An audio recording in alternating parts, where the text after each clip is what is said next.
ओम श्री परमात्मने नमः। अथ श्रीमद्भगवद्गीता अथ नवमोऽध्यायः। राजविद्या राजगुह्ययोगः।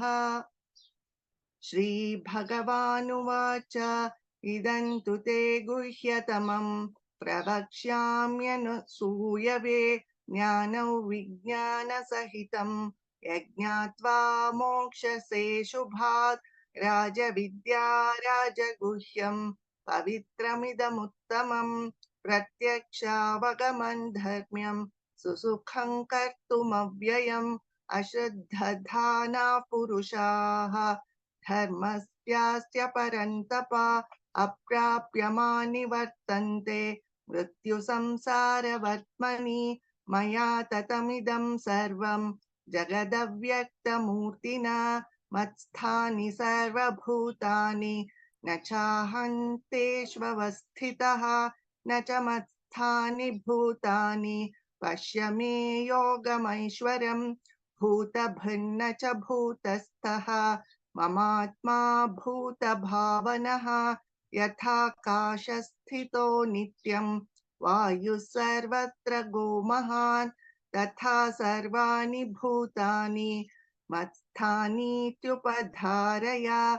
सर्वभूतानि कौन्तेय प्रकृतिं यान्ति मामिकाम्। कल्पक्षये पुनस्तानि कल्पादौ विसृजाम्यहम्। प्रकृतिं स्वामवष्टभ्य विसृजामि पुनः पुनः। भूतग्राममिमं कृत्स्नम् अवशं प्रकृतेर्वशात् न च मान्तानि कर्माणि निबध्नन्ति धनञ्जय। उदासीनवदासीनम् असक्तं तेषु कर्मसु मयाध्यक्षेण प्रकृतिः सूयते सचराचरम्। हेतुनानेन कौन्तेय जगद्विपरिवर्तते अवजानन्ति मां मूढाः मानुषीं तनुमाश्रितम् परं भावमजानन्तः मम भूतमहेश्वरम्। मोघाशा मोघकर्माणः मोघज्ञानविचेतसः राक्षसीमासुरीं चैव प्रकृतिं मोहिनीं श्रिताः।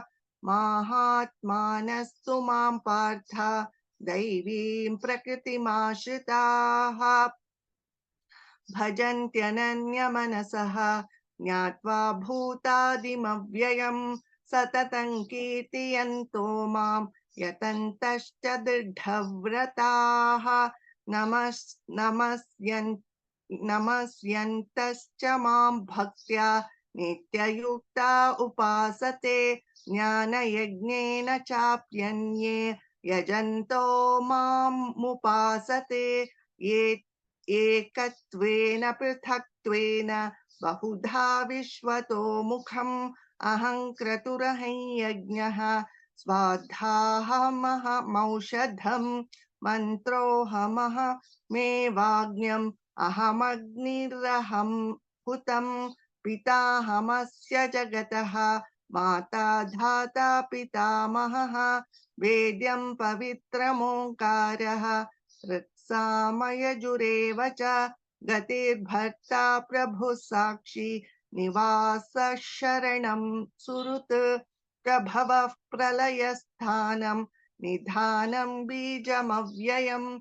तपाम्यहमहो वर्षं निगृह्णाम्युत्सृजामि च अमृतं चैव मृत्युश्च सदसच्चाहमर्जुन। त्रैविद्यमां सोमपाः पूतपापाः यज्ञैरिष्ट्वा स्वर्गतिं प्रार्थयन्ते ते पुण्यमासाद्य सुरेन्द्रलोकम् अश्नन्ति दिव्यान् दिवि देवि भोगान्। ते तं भुक्त्वा स्वर्गलोकौ विशालम् क्षीणे पुण्ये मर्त्यलोकौ विशन्ति। एवं त्रयी धर्ममनुप्रपन्नाः गतागतं कामकामा लभन्ते अनन्याश्चिन्तयन्तो मां ये जनाः पर्युपासते तेषां नित्याभियुक्तानां योगक्षेमं वहाम्यहम्। येऽप्यन्यदेवता भक्ताः यजन्ते श्रद्धयान्विताः तेऽपि मामेव कौन्तेय यजन्त्य विधिपूर्वकम्। अहं हि सर्वयज्ञानां भोक्ता च प्रभुरेव च। न तु मामभिजानन्ति तत्त्वेन तश्च्यवन्ति ते।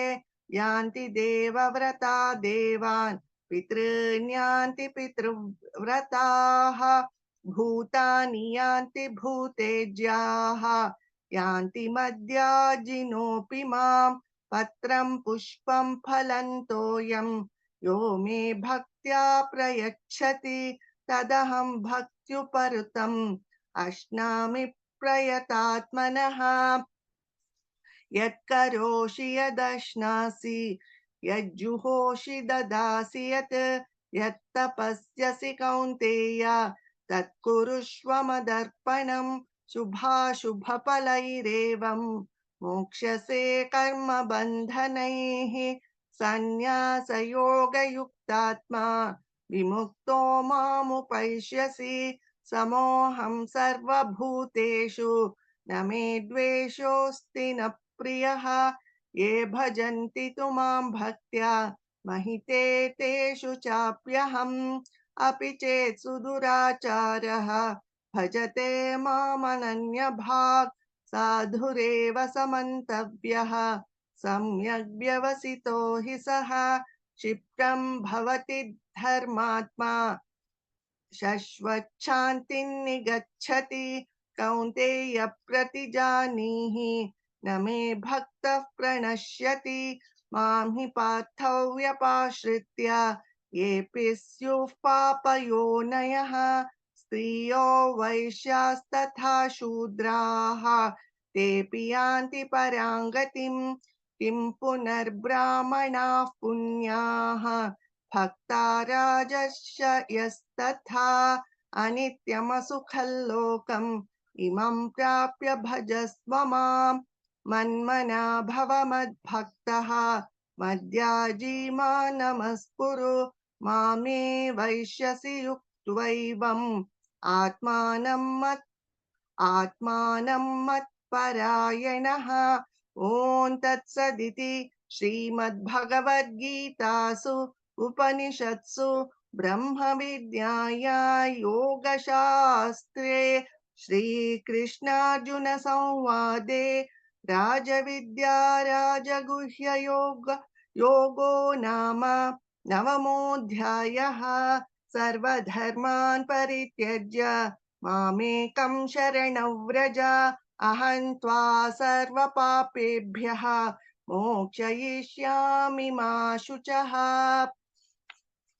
ॐ श्री परमात्मने नमः। श्रीमद्भगवद्गीता अथ दशमोऽध्यायः विभूतियोगः। श्रीभगवानुवाच भूय एव महाबाहो शृणु मे परमं वचः। यत्तेऽहं प्रीयमाणाय वक्ष्यामि हितकाम्यया। न मे विदुः सुरगणाः प्रभवन्न महर्षयः। अहमादिर्हि देवानां महर्षीणां च सर्वशः। यो मामजमनादिं च वेत्ति लोकमहेश्वरम्। असम्मूढः समर्थ्येषु सर्वपापैः प्रमुच्यते। बुद्धिर्ज्ञानमसम्मोहः क्षमा सत्यं दमः शमः। सुखं दुःखं भवो भावः भयं च भयमेव च। अहिंसा समता तुष्टिः तपोदानै यशो यशः। भवन्ति भावा भूतानां मत्त एव पृथग्विधाः। महर्षयः सप्त पूर्वे चत्वारो मनवस्तथा मद्भावा मानसा जाताः। एषा लोक इमाः प्रजाः एता विभूति योगं च मम यो वेत्ति तत्त्वतः सोऽविकम्पेन योगेन युज्यते नात्र संशयः। अहं सर्वस्य प्रभवः मत्तः सर्वं प्रवर्तते इति मत्वा भजन्ते मां बुधा भावसमन्विताः। मच्चित्ता मद्गतप्राणाः बोधयन्तः परस्परं कथयन्तश्च मां नित्यं तुष्यन्ति च रमन्ति च। तेषां सततयुक्तानां भजन्तां प्रीतिपूर्वकं ददामि बुद्धियोगन्तं येन मामुपयान्ति ते। तेषामेवानुकम्पार्थम् अहमज्ञानजन्तमः नाशयाम्यात्मभावस्थः ज्ञानदीपेन भास्वता। अर्जुन उवाच परं ब्रह्म परं धाम पवित्रं परमं भवान् पुरुषं शाश्वतं दिव्यम् आदिदेवमजौ विभुम् आहुस्त्वां ऋषयः सर्वे देवर्षिर्नारदस्तथा असितो देवलो व्यासः स्वयं चैव ब्रवीषि मे। सर्वमेतदृतं मन्ये यन्मां वदसि केशव न हि ते भगवन् व्यक्तिं विदुर्देवान दानवाः। स्वयमेवात्मनात्मानं वेत्थत्वं पुरुषोत्तम भूतभावन भूतेश देवदेव जगत्पते। वक्तुमर्हस्य शेषेण दिव्या ह्यात्मविभूतयः याभिर्विभूतिभिर्लोकान् इमां त्वव्याप्य तिष्ठसि। कथौ विद्यामहं योगिन् त्वां सदा परिचिन्तयन् केषु केषु च भावेषु चिन्त्योऽसि भगवन्मया। विस्तरेणात्मनो योगं विभूतिं च जनार्दन भूयः कथय तृप्तिर्हि शृण्वतो नास्ति मे मृतम्। श्रीभगवानुवाच अन्त मे कथयिष्यामि दिव्या ह्यात्मविभूतयः प्राधान्यतः कुरु श्रेष्ठ नास्त्यन्तो विस्तरस्य मे। अहमात्मा गुडाकेश सर्वभूताशयस्थितः अहमादिश्च मध्यं च भूतानामन्त एव च। आदित्यानामहं विष्णुः ज्योतिषां रविरंशुमान् मरीचिर्मरुतामस्मि नक्षत्राणामहं शशि वेदानां सामवेदोऽस्मि देवानामस्मि वासवः इन्द्रियाणां मनश्चास्मि भूतानामस्मि चेतना रुद्राणां शङ्करश्चास्मि वित्तेषो यक्षरक्षसां वसूनां पावकश्चास्मि मेरुशिखरिणामहं पुरोधसां च मुख्यं मां विद्धि पार्थ बृहस्पतिं।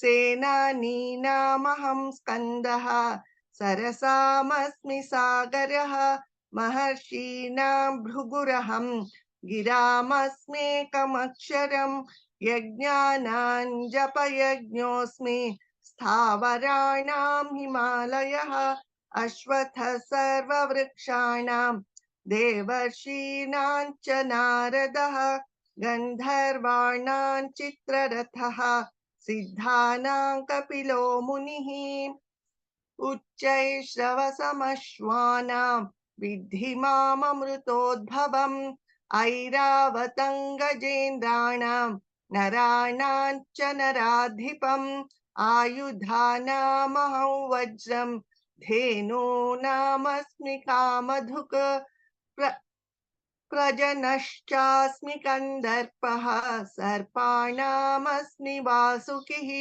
अनन्तश्चास्मि नागानां वरुणो यादसामहं पितॄणामर्यमा चास्मि यमः संयमतामहं प्रह्लादश्चास्मि दैत्यानां कालः कलयतामहम् मृगाणां च मृगेन्द्रोऽहं वैनतेयश्च पक्षिणां पवनः पवतामस्मि रामः शस्त्रभृतामहम् झषाणामकरश्चास्मि स्तोत्रसामस्मि जाह्नवी सर्गाणामदिरन्तश्च मध्यं चैवाहमर्जुन अध्यात्मविद्या विद्यानां वादः प्रवदतामहम् अक्षराणामकारोऽस्मि द्वन्द्वः सामासिकस्य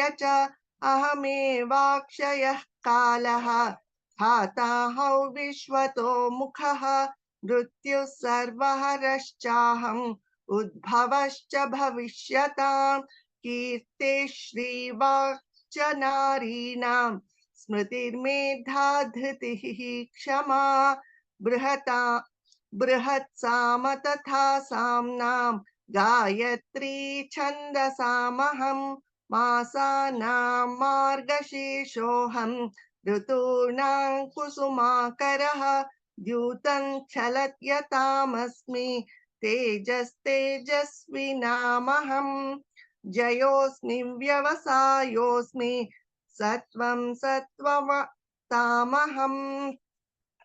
वृषीणां वासुदेवोऽस्मि पाण्डवानां धनञ्जयः मुनीनामप्यहं व्यासः कवीनामुशना कविः दण्डो दमयतामस्मि नीतिरस्मि जिगीषतां मौनं चैवास्मि गुह्यानां ज्ञानं ज्ञानवतामहं यच्चापि सर्वभूतानां बीजं तदहमर्जुन न तदस्ति विना यत् स्यात् मया भूतां चराचरं नान्तोऽस्ति मम दिव्यानां विभूतीनां परन्तप एष तु देशतः प्रोक्तः विभूतेर्विस्तरो मया यद्यद्विभूतिमत्सत्त्वं श्रीमदूर्जितमेव वा तत्तदेवावगच्छत्वं मम तेजोंश संभवम् अथवा बहुनैतेन किं ज्ञातेन तवार्जुन विष्टभ्याहमिदं कृत्स्नम् एकांशेन स्थितो जगत् ॐ तत्सदिति श्रीमद्भगवद्गीतासु उपनिषत्सु ब्रह्मविद्यायां योगशास्त्रे श्रीकृष्णार्जुन संवादे विभूतियोगो नाम दशमोऽध्यायः सर्वधर्मान् परित्यज्य मामेकं शरणं व्रज अहं त्वा सर्वपापेभ्यः मोक्षयिष्यामि मा शुचः।